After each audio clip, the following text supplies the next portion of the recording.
silence, dois-je y passer de mort violente? Mais dites-moi enfin, mamie,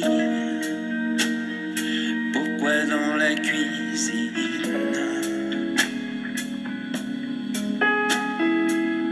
Encore une affaire à Dantzig, aux Dardanelles, à Mayerling, attends le prochain Sarajevo,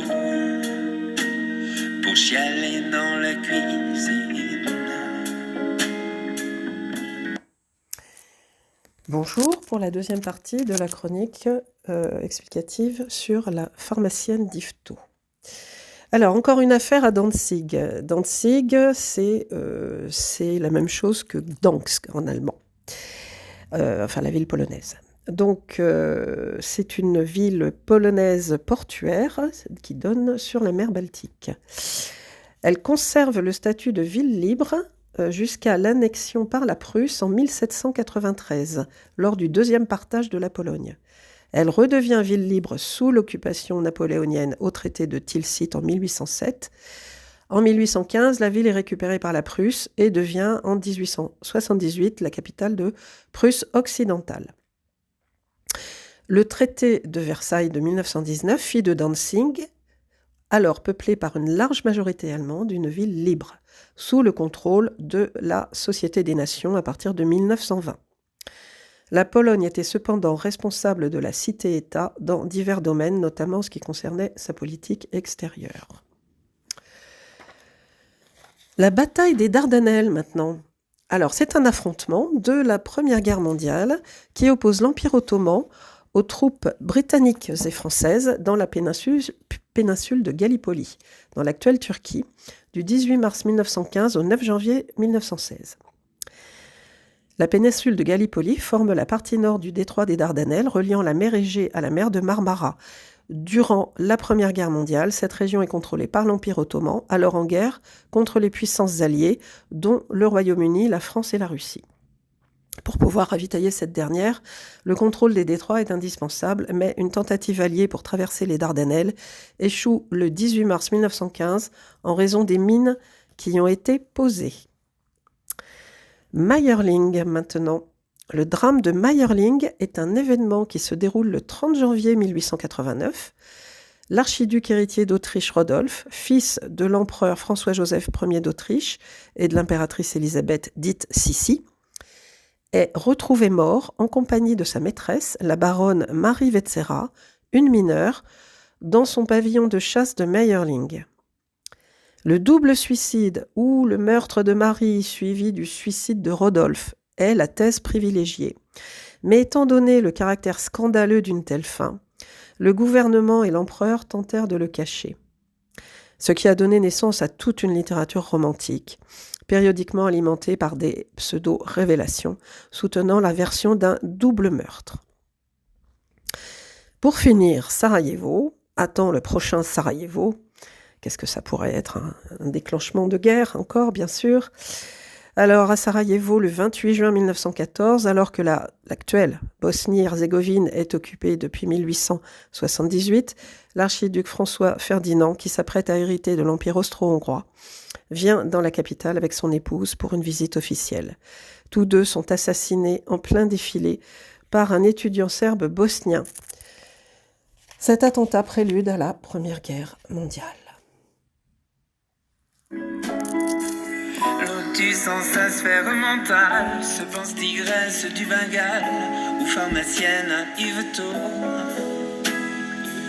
Si tu retournes à Archangelsk, moi je me casse sous Périclès, sans se bien laver son ami, pour chialer dans la cuisine.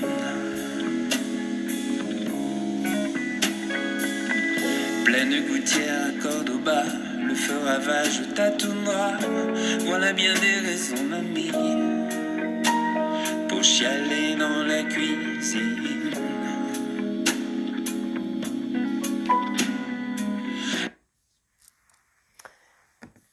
Alors, Archangelsk.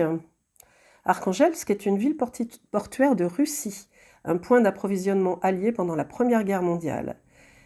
Le 15 octobre 1917, le premier transport de légionnaires tchèques et slovaques partit d'Archangelsk à destination des champs de bataille français de la Première Guerre mondiale. Arkhangelsk, au départ, signifie la ville de l'archange.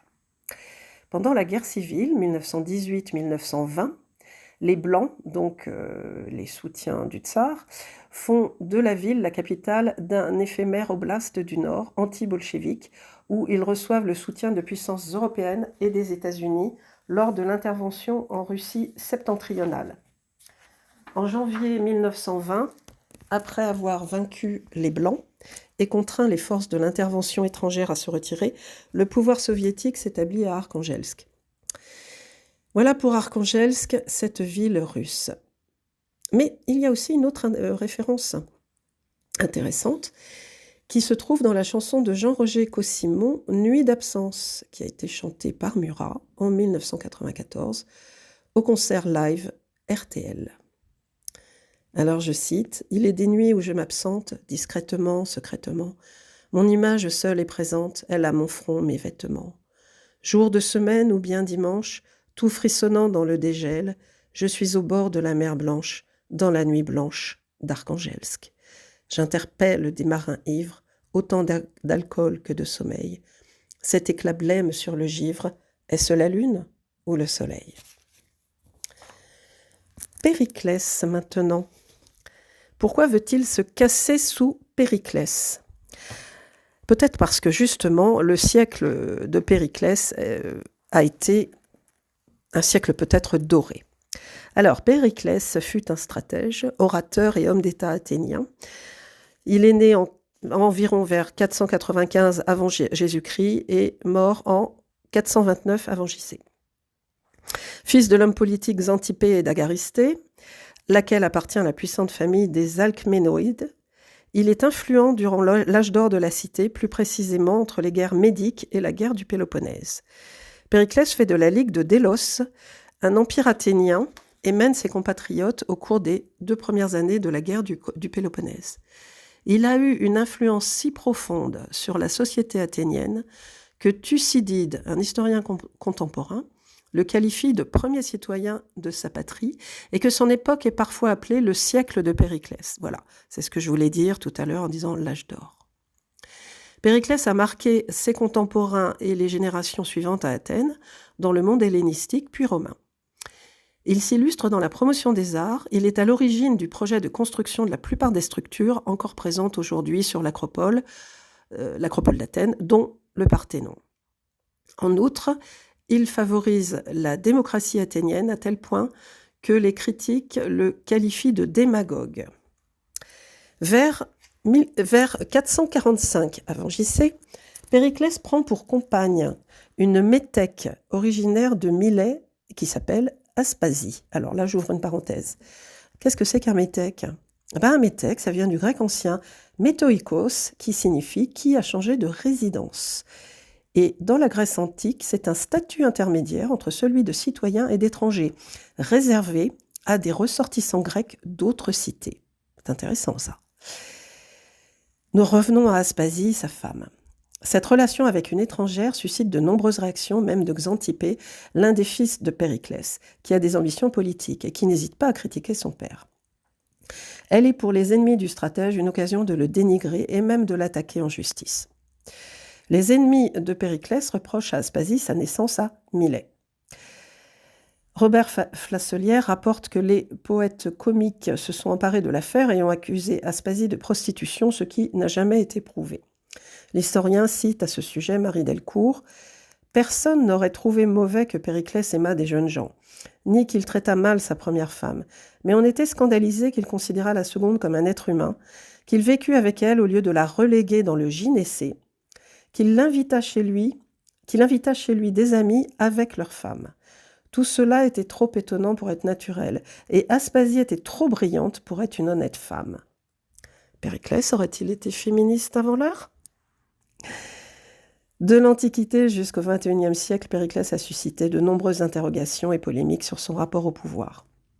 Ses contemporains, ses successeurs politiques du IVe siècle, les penseurs des révolutions anglaises, les intellectuels des derniers siècles l'ont tantôt présenté comme le père de la démocratie, tantôt comme un démagogue populiste, ou un monarque régnant sur des masses consentantes.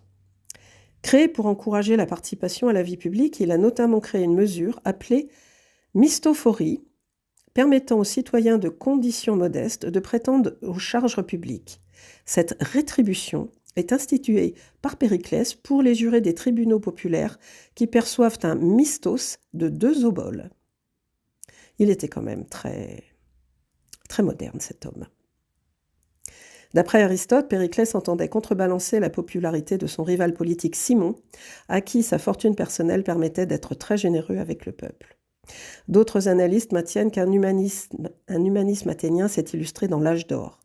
La liberté d'expression est considérée comme l'héritage durable découlant de cette période. Périclès est salué comme l'idéal type de l'homme d'État parfait dans la Grèce antique, et son oraison funèbre est aujourd'hui synonyme de la lutte pour la démocratie participative et la fierté civique. Donc quel homme Périclès, malgré tout. Quel homme. Alors, Cordoba. Cordoba, qu'est-ce que c'est Cordoba? C'est Cordoue, c'est la ville de Cordoue. C'est une ville située dans le sud de l'Espagne, en Andalousie, sur les rives du fleuve Guadalquivir. Et c'est une des villes les plus peuplées d'Andalousie, avec Séville et Malaga. Elle possède un riche patrimoine architectural et culturel qui atteste des différentes phases de son histoire. Cordoue, ville des 3 cultures, est très célèbre pour ses penseurs. Les 3 principaux philosophes nés à Cordoue sont Sénèque, Averroès et Maïmonide, philosophes majeurs de la civilisation romaine, islamique et juive. Pour ma part, je pense qu'il s'agit aussi d'une allusion au nom d'une certaine femme bien connue et appréciée de tous. Je vous dis à bientôt pour la dernière partie.